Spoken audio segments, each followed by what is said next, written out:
Hi, this is Scott Garibay, and today I'm going to be talking about Dungeons & Dragons, 5th edition, actually, and starting to sell Dungeons & Dragons based on its influence, not based on its reach, right? So right now, Dungeons & Dragons is selling, and so I'm essentially going to be talking about the economics of Dungeons & Dragons 5th edition, okay? And so essentially right now, Dungeons & Dragons sells to its reach. It doesn't sell from its influence, okay? Now, what do I mean by this? So one, we'll be talking about economics in this video. So right now, especially in America, economics are incredibly complex, right? The dollar has not been based on gold for like well over 100 years, right? Or coming up on 100 years, I believe. And the moment gold, money, dollar bill, y'all, was not based on gold, things changed, right? So basically, I'm a big fan of cryptocurrency, and I follow very carefully the technology behind cryptocurrency, the changes that cryptocurrency are having in our politics, in our culture, and in our society. But just so you're aware, dollar bills are fiat money. They have value based on the fiat of our government, okay? And so basically, economics in America are incredibly complex. You're talking about leverage, you're talking about loans, you're talking about credit, you're talking about just all kinds of financial wranglings that are incredibly complex, right? And the reality is, we have not really embraced this complexity. Dungeons & Dragons, there's not a single company that has owned Dungeons & Dragons. So far, three companies have owned Dungeons & Dragons. TSR, Wizards of the Coast, and Hasbro, okay? And none of them have, in my opinion, fully embraced the power and the potential, the economic power and the economic potential of Dungeons & Dragons. And now is a better time than ever to do exactly that, right, okay? And the way you do this is you stop selling to your reach and you start selling from your influence, okay? So right now, the way people are trying, Wizards of the Coast and Hasbro are trying to make money from Dungeons & Dragons is selling to its reach, right? So they're trying to sell hardback books and software products based on the game itself, okay, to its actual customer base, okay? So this is like selling PHP, hardback PHPs, TMGs, and MMs to the player base, which we know the player base, it's between 8 and 10 million people, okay? That was established last year, right? That is an incredibly small market. It really is a very small market. Their ICV2 did an estimation in 2017 that the size of the entire tabletop role-playing game industry, selling books, selling adventures, is $35 million. That is outrageously small. It's arguable that like industries like colored shoelaces are larger than the entire TRPG market, like the entire industry. It's just an incredibly small market, right? So the reason why I'm talking about this today is I recently talked about how settings should be sold, right? And I said that, so basically settings are a huge problem for 5th edition right now. Their distribution of settings is particularly bad. Settings are distributed through adventures. And the setting books that have been in every single edition, 1, 2, 3, and 4, are absent for 5th edition, okay? There are good reasons for this. Settings are a major distraction for the design team. The design team can spend a ton of time building settings, and it's arguable that the design team for Dungeons & Dragons is very ill-equipped to actually build settings. They're good at building rules, but building a world is different than building rules, right? So it's arguable that the design team should spend 0 time creating settings, right? And so with that, right, it brings up the question of how do you sell a setting in Dungeons & Dragons? And so I think right now, you could do this with 5th edition. You can sell settings based on D&D's influence rather than based on their reach. So the bog standard, simplest way to sell Dark Sun, a Dark Sun book. Let's take Dark Sun, for example. People want it. It's a super cool setting, and people would really like to see an official Dark Sun setting for Dungeons and Dragons, right? So what you can do is you can create a hardback for Dark Sun, right? And you could sell it to the Reach, right? So you could make a really nice hardback for Dark Sun and sell it to the current customer base, those 10 million people, right? And the reality is, the vast majority, I doubt even half of the people would buy a Dark Sun book, or so you're down to like 5 million people, right? And then even if they do, it's going to be very difficult to get cash out of that, right? And the reason why is just distribution and all those different kind of things, right? So, and I think the actual number of people would probably buy is maybe 1 million at most, right? Would buy that hardcover book. And the reason why is a lot of people want PDFs, and currently Wizards of the Coast is not allowing any type, is generally not allowing official PDFs overall. There was a brief exception made for the Eberron book. That's a whole different conversation. But the reality is, if you were to sell the setting by Reach, right, you could maybe make, $1 million, $2 million, $3 million. I think you'd be lucky to make that based on a new Dark Sun book, right? I think you probably would make $500,000 to $1.5 million max, right? And the reason, there's a whole lot of reasons for this. One is PDFs, illegal PDFs. Often if a book is brought out, illegal PDFs will be made, and then people will just download those. It cuts into sales considerably.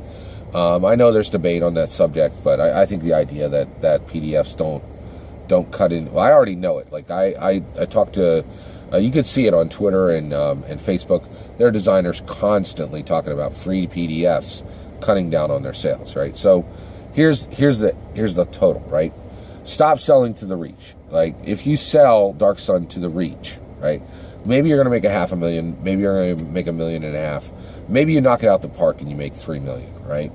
But the reality is, it's a hard dollar. It's incredibly difficult to make, right? So sell to your influence, all right? So what I mean by sell to your influence, all right? So here's what selling to the influence is. All right, so Dungeons & Dragons has actually a very small reach. It has 10 million customers max right now. But here's, and that's it. And I know that sounds like a high number. It's not. It's a very, very small customer base, okay? So here's the issue. Here's how you sell to your influence.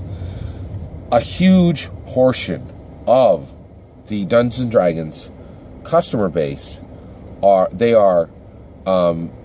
savvy creatives in the most influential industries in the world. You have people who are working on movies who play Dungeons & Dragons. Multi-billion-dollar blockbuster properties, right? You have incredibly influential writers who play Dungeons & Dragons. And here's the big one. Hundreds of thousands, maybe as low as 1 or 2 million tabletop role-playing game players and dungeon masters are developers. Developers are rock stars within the tech industry right now, and the tech industry is booming bigger than it has ever boomed, okay? And companies are having an incredibly difficult time marketing to developers, understanding developers, and awarding developers and rewarding developers, right? And the reason why is developers generally right now, because they're such rock stars within our industry, they have a ton of money. They can buy whatever they want, right? And so it's hard to reach them and scent them, right? But Dungeons & Dragons is in an incredibly rare position to influence people who are difficult to influence, because there's so much goodwill attached to Dungeons & Dragons with these smart creatives across multiple industries, across big pharma, across big energy, across big finance, across big tech, right? And the reality is, there is a ridiculously high percentage of Dungeons & Dragons players who are movers and shakers in our modern world, right? So D&D should stop selling to its reach, this incredibly small, 8 to 10 million person customer base, and start telling it to its influence, right? And this goes back to what I'm saying. Settings should be sold as franchises. Okay, so basically what you would do is Dungeons & Dragons, what Wizards of the Coast and Hasbro could do is say, we are opening up Dark Sun right now for sale to the largest tech bidder, right? Or to the largest company bidder, right? And this could be big pharma, it could be big finance, it could be big tech, right? It could be big energy, right? These companies have billions and billions of dollars. And so Dungeons & Dragons say right now, whoever whatever large company wants to, can franchise for the remainder of this edition, right? Dark Sun. So it would be Airbnb Airbnb presents Dark Sun. It could be Cisco presents Ravenloft. It could be Workday presents Spelljammer, right? Now you would need to space these out. You need to give each one time to actually do the work and release these products, working with professionals within the TRPG industry, right? And so Airbnb could release a Dark Sun version, right? And that Dark Sun version would be $20 million, right? And so, and how that would work would be $2 million would go into the book. You'd have a budget of $2 million, which is a massively huge budget for a tabletop role-playing game book. And $18 million would go directly to WotC and Hasbro, right? Now a company paying $20 million just to produce, for a limited amount of time, one setting for Dungeons & Dragons, is that a good value for that company? It's an incredibly good value for that company, all right? Now, let me explain why, right? So right now, I'm not sure if everybody knows this, but there is a Rogue One car, right? The Star Wars Rogue One movie, there is a car that is themed after that film, right? And the reason why that company did that, and I don't even remember which company it was, they have an incredibly boring, mundane, common car, right? But they can rub the compelling, awesome adventure of Star Wars onto their vehicle, right? They win, and Disney wins, right? And that branding is win-win. I know that's an overused term, but that's my point here with Dungeons & Dragons, with Airbnb presents Airbnb presents Dark Sun. That's just my example. You could pick any company, right? Any large, big pharma, big energy, big finance, big tech. You can pick any of them, right? And the reality is they would love to rub the goodwill, especially for developers and for creatives of Dungeons & Dragons, onto their product, right? And the reality is, so for Wizards of the Coast or Hasbro, they're going to make way more money than they could ever possibly make from selling to their reach by selling from their influence, right? And the reality is, I firmly believe that this would be an incredible opportunity for these companies as well, a truly unique product. Because one of the things that is really unique about the Dungeons & Dragons products is they are history, right? When you go on Wikipedia, there are page-long discussions of every single setting, right?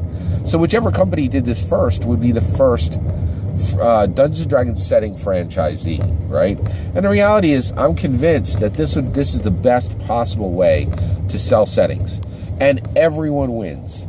The customer base gets really, really awesome, highly funded, beautiful art, beautifully written, beautiful layout books, because they come from pure money, like big, robust budgets, right? And then the companies themselves get these really super awesome goodwill of Dungeons & Dragons, which is reaching these creatives and these developers at a cost that is very low.